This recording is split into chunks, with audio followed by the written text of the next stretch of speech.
You live in a world that tells you effort is everything, that intention has moral weight, and that kindness should somehow boomerang back to you.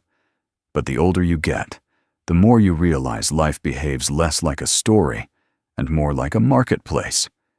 Everything has a price, everything has an expectation, and everyone is quietly calculating, even when they pretend they aren't. You may not like this framing, but watch how often it explains the things people swear are moral issues or personality flaws. They're usually just economic incentives wearing emotional costumes. Now forget whatever you're dealing with today. Let's walk through the truth together. You've heard people say, men have become lazy, passive, unmotivated to make the first move.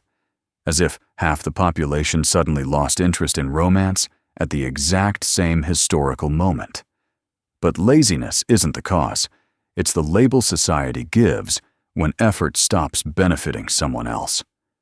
What looks like disinterest is often just basic economic behavior.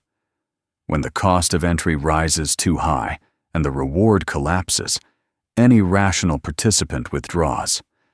Not because they're weak, but because they're awake. You've seen this in other areas of life.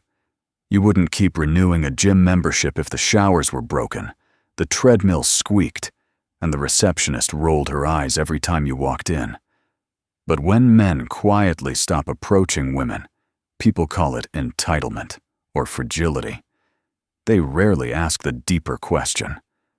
Why would anyone keep investing in a system where failure is punished and success is taken for granted? This is the inflation effect, the psychological version of too many dollars chasing the same product. When men were expected to always initiate, always pursue, always absorb rejection with stoic grace, their effort became common. Common becomes invisible. Invisible becomes devalued. And devalued effort breeds emotional bankruptcy. That's the emotional economy at work. People stop giving when their giving no longer registers. You've probably done this too, in smaller, everyday ways. The coworker who never thanks you. The friend who texts only when they need something. The partner who assumes your emotional labor is the default. Your mind doesn't shout or protest. It simply closes the tap. You give less, not from cruelty, but from equilibrium. That's how humans protect their internal resources. So when men pull back from the dating market, it's not a crisis of masculinity. It's a recalibration, a recognition of an unbalanced incentive structure. Approaching someone today isn't just a greeting. It's a public performance under social surveillance. The stakes are high, the rewards uncertain, and the gratitude often non-existent. That's the gratitude paradox. The more someone feels entitled to receive, the less gratitude they offer. And nothing kills motivation faster than gratitude reduced to expectation. People forget that attraction is not a moral duty. It's not community service. It's not something you owe to the world because you were born male. When men stop initiating, it's because they've stopped pretending the market is fair. They've stopped playing by rules that benefit everyone except them. And most importantly, they've learned that self-worth erodes fastest when you keep offering what no one values. That's the uncomfortable truth. Men aren't withdrawing because they're lazy. They're withdrawing because they finally understand the math. They finally recognize the sunk cost fallacy. How many hours, dollars, and emotions they poured into a system that rewarded them with judgment, pressure, and silence. Any rational person eventually steps back, not in defeat, but in self-respect. If you've ever stopped trying in any area of your life, then you already understand them. You rarely notice the emotional price tag attached to your own expectations until someone else refuses to pay it. That's what happens in dating today, a quiet rebellion against invisible costs. Not financial costs. Those were always obvious. Emotional costs, social costs, reputational costs. The kind you don't see but still feel in your stomach. the kind that accumulate like credit card interest. When a man approaches, he's not simply starting a conversation. He's entering an unpredictable economic landscape. Every move carries a risk. Every risk carries a potential penalty. And the penalties have grown steeper in a culture obsessed with image, judgment, and performative virtue. What used to be simple human interaction now resembles workplace politics, where one misunderstanding can reshape your reputation permanently. So when men step back, it's not because they're timid, it's because they've realized they're paying for the privilege of being judged. There's a psychological mechanism behind this behavior: loss aversion. Humans fear loss more than they value gain. The sting of embarrassment outweighs the possibility of connection. The threat of misinterpretation overshadows the hope of appreciation, and when society amplifies the losses, mockery, screenshots, gossip, the fear of being labeled creepy for simply expressing interest, withdrawal becomes the rational choice. Imagine a vending machine that sometimes gives you a drink, sometimes gives you a slap, and sometimes calls security. You'd stop putting coins in, not because you hate soda, but because the machine broke the contract. Men feel that breach today. What used to be a simple gesture has turned into a performance judged by spectators who have nothing at stake. This is where invisible contracts creep in. Society tells women, you deserve to be approached. Society tells men, you need to approach, but do it flawlessly, respectfully, confidently, without being too confident, without being too forward, without hesitation, without expectation, and without ever misreading the moment. No one says it outright. It's implied, absorbed, repeated through cultural osmosis. But invisible contracts are dangerous. They demand obedience without offering clarity. As these expectations stack, men begin calculating like economists. They examine the market. They compare effort to outcome. And they notice a pattern. The more they invest, the less they receive. Not because women are unkind, but because modern culture trains everyone to act like high-value goods in a marketplace flooded with choices. Abundance lowers gratitude. Scarcity raises entitlement. That's the reciprocity breakdown, the moment effort stops circulating and starts pooling on one side. When one party keeps giving and the other keeps evaluating, the emotional economy collapses. And you understand this more than you admit. You've burned out at jobs where your extra effort became the new baseline. You've stopped doing favors for people who treated your generosity as a subscription service.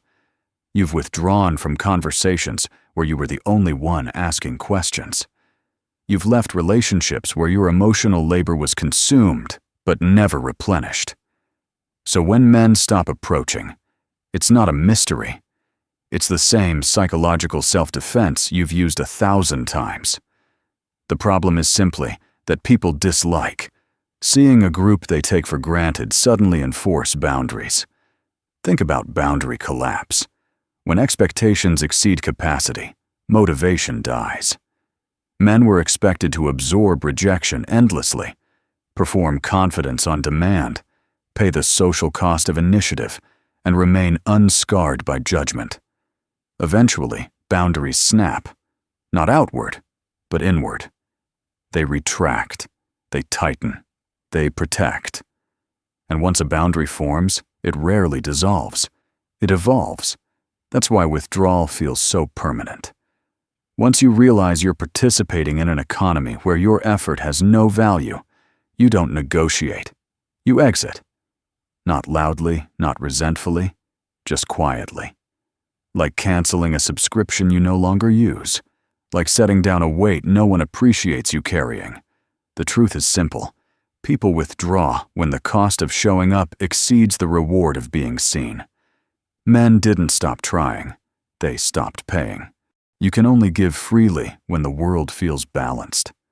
When effort circulates. When reciprocity flows quietly and naturally. the way people hold doors for each other without thinking, or the way a good conversation alternates between speaking and listening. But when contribution becomes one-sided, something primitive inside you shuts down. It's not bitterness. It's not resentment. It's the mind's built-in accounting system protecting your remaining energy. That's what's happening in the dating landscape now, a systemic reciprocity breakdown. Men are expected to initiate while being judged for initiating. They're expected to risk rejection while being mocked for failure. They're expected to demonstrate interest while being criticized for trying too hard, or not trying hard enough. The rules shift like a grocery store changing prices depending on the customer. You walk in, reach for the same item, and suddenly it costs triple, but only because you're holding the basket. Eventually, you put the basket down. And here's the part people avoid admitting. Value changes depending on who is giving. That's the inflation effect. When men are told, he should approach, their effort becomes default currency, printed endlessly, devalued instantly. Just like actual inflation, when something becomes expected, its perceived worth collapses. The gesture that once carried meaning now registers as background noise. You see this everywhere. The friend whose texts you ignore because he always checks in. The colleague whose punctuality you stop noticing because it's guaranteed. The partner whose reliability becomes invisible until it disappears. Men feel that invisibility. They feel the diminishing return of their efforts. The more they offer, the less those offerings matter. And once you've tasted that type of emotional inflation, you stop pouring. Not because you're empty, but because you refuse to waste. Psychologically, this erosion works slowly. You start by assuming the problem is you. Maybe you're not confident enough, attractive enough, interesting enough. That's self-deception. The mind convincing itself that more effort could fix an unfixable imbalance. So you try harder. You approach with more politeness, more courage, more emotional bandwidth. You invest in grooming, in fitness, in charisma, in reading social cues like they're corporate memos. But the result stays the same. Your effort has a weight. And here's the paradox. The moment men stop trying, their absence suddenly gains value. People begin asking, where did all the good men go? The same way a workplace asks, where did our best employee go? After years of ignoring their contributions. That's the gratitude paradox. People don't appreciate your presence until your absence becomes inconvenient. Gratitude is retroactive, but motivation is not. You understand this deeply. Think about the last time you stopped doing emotional labor for someone. The moment you withdrew, they noticed, not your effort, but the loss of your effort. Humans are wired to overlook consistent givers and overvalue inconsistent takers. It's not cruelty, it's survival logic.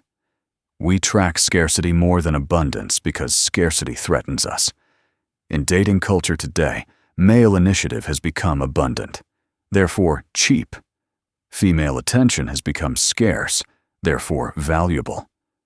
That imbalance alone would already distort the emotional marketplace, but when you add social media, public judgment, and fear of misinterpretation, reciprocity collapses completely. Think of the sunk cost fallacy. When men keep investing time, energy, emotional courage without receiving any return, they eventually reach a breaking point. A moment when they realize the next attempt won't fix the system. It will deepen the loss. And so they stop, not angrily, but mathematically. They walk away from the table before losing the shirt off their back. The world calls it laziness. But laziness is the surface-level insult people use when they don't want to examine the system beneath. Withdrawal is never about unwillingness. It's about unbalanced exchange. When men stop stepping forward, they're not running from responsibility. They're refusing to subsidize a market that no longer acknowledges their participation. And once you see the imbalance clearly, you understand why walking away isn't apathy. It's clarity. There comes a point when pressure stops motivating and starts suffocating. Every system, economic, social, emotional, has a threshold where expectations exceed human capacity. That's where boundary collapse begins. Not the dramatic kind you see in movies, but the quiet psychological version, where someone keeps giving until they forget they're allowed to stop. For decades, men lived inside that collapse without questioning it. They believed initiative was their duty, rejection was their burden, and judgment was just part of the deal. But no one can operate indefinitely under an unreciprocated load.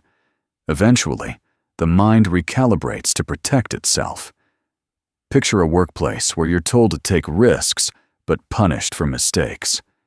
Encouraged to show initiative, but scolded when it's not the right moment. Expected to shoulder responsibility, but criticized for the way you carry it. That environment teaches you one thing: do less. Stay quiet. Protect yourself. Not because you've lost ambition, but because you've lost trust in the system grading your efforts. Men feel this same shift in dating culture. Initiative used to be socially rewarded. Now it's socially audited. Every approach is a potential performance review, judged not just by the person you're talking to, but by anyone watching. You're told to be confident, but not too confident. To read signals, but don't assume signals mean anything. To go for it, but also respect boundaries you can't see. That double bind creates learned helplessness, the psychological state where people stop trying because every path leads to punishment. It's not fear, it's exhaustion. You stop attempting not because you can't succeed, but because the system offers no stable rules for success. This is when men begin retracting instead of collapsing. It's subtle. They stop approaching strangers. They stop initiating conversations where the context feels ambiguous. They stop risking social embarrassment for someone who may treat their effort like a nuisance or a liability. These aren't acts of cowardice, they're acts of self-preservation. A boundary finally reappears, the boundary that says, "My dignity is not public property." Judgment accelerates this shift. Modern culture has made male initiative performative. Approaching someone is no longer a simple moment between two people. It's a potential spectacle. Screenshots, group chats, jokes, commentary. What used to be a private misfire can now be a public humiliation. When humiliation becomes a possibility, silence becomes a solution. Men aren't opting out of dating. They're opting out of risk asymmetry, where one side faces humiliation, rejection, and blame, while the other side faces mild inconvenience. That asymmetry kills motivation in any ecosystem. No employee volunteers for a project where they'll be fired if it goes wrong and ignored if it goes right. No athlete enters a game where fouls only count against them. No investor buys into a market where losses are personal and gains are invisible. So why expect men to pour effort into a dynamic that violates every rule of fair exchange? This is where social incentive structures reveal themselves. In Western culture, men are still socially penalized for passivity, but no longer rewarded for initiative. That creates a psychological no man's land, where any action is risky and any inaction is shamed. The smart ones step back. The sensitive ones shut down. The honest ones admit the truth. The cost is too high for what I receive. What begins as withdrawal becomes recalibration. Once you stop chasing external approval, you begin noticing things you ignored before: your own fatigue, your own emotional bandwidth, your own need for respect that isn't conditional. You stop playing the role society assigned you and start noticing how little gratitude you received for fulfilling it. Boundary retraction isn't running away.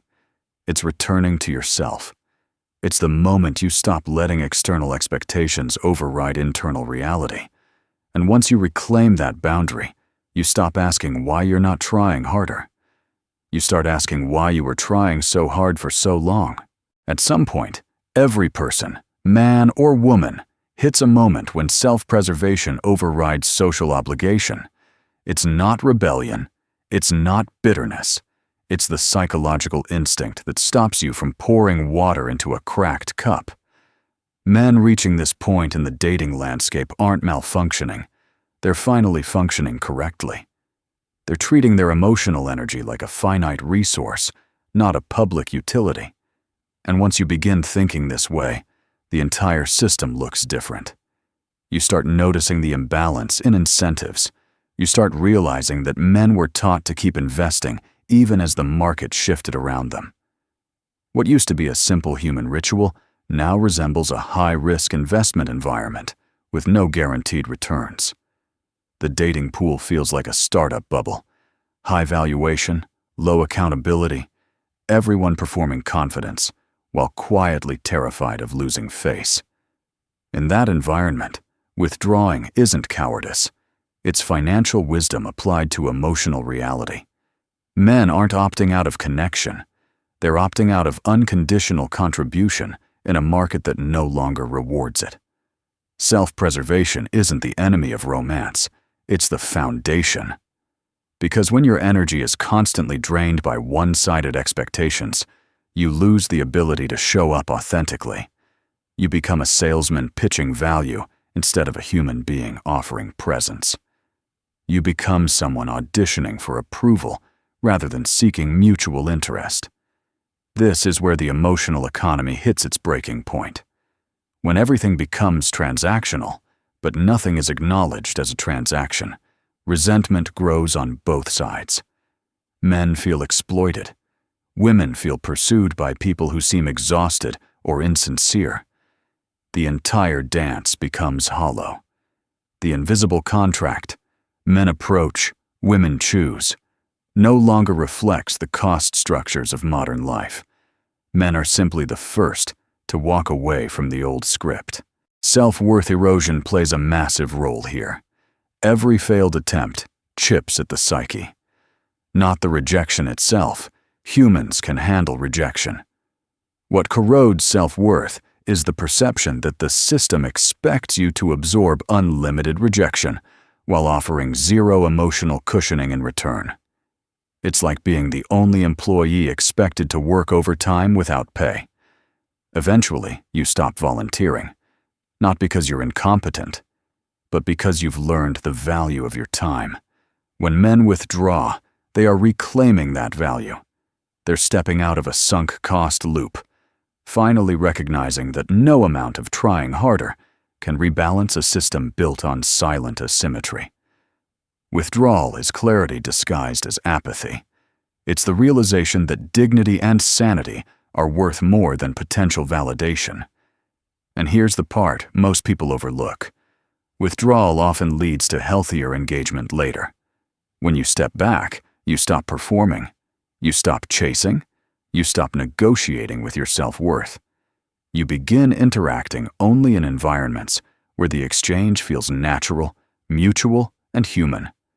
You start approaching when the moment feels genuine, not demanded. You start investing when interest is reciprocated, not assumed. You stop playing a role and start being a person again. Self-preservation mode isn't the death of connection. It's the rebirth of discernment. The irony is that once men pull back, they become more intentional, more present, more grounded. Not out of desperation, but out of alignment. They begin choosing interactions rather than reacting to expectations. They begin valuing themselves, which naturally filters who values them back. You might call it detachment. You might call it withdrawal. But the truth is simpler. It's maturity. The kind that emerges when you stop participating in systems that drain you and start creating systems that sustain you. Men didn't stop making the first move. They stopped making the first sacrifice. And when that shift happens, they stop approaching from obligation and start approaching from authenticity. Not frequently, not desperately, but purposefully.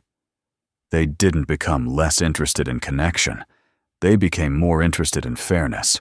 When you strip away the noise, the judgment, the cultural narratives, and the social pressure, you're left with something simple. People protect what they feel is slipping away. Men withdrawing from the dating market was never about weakness.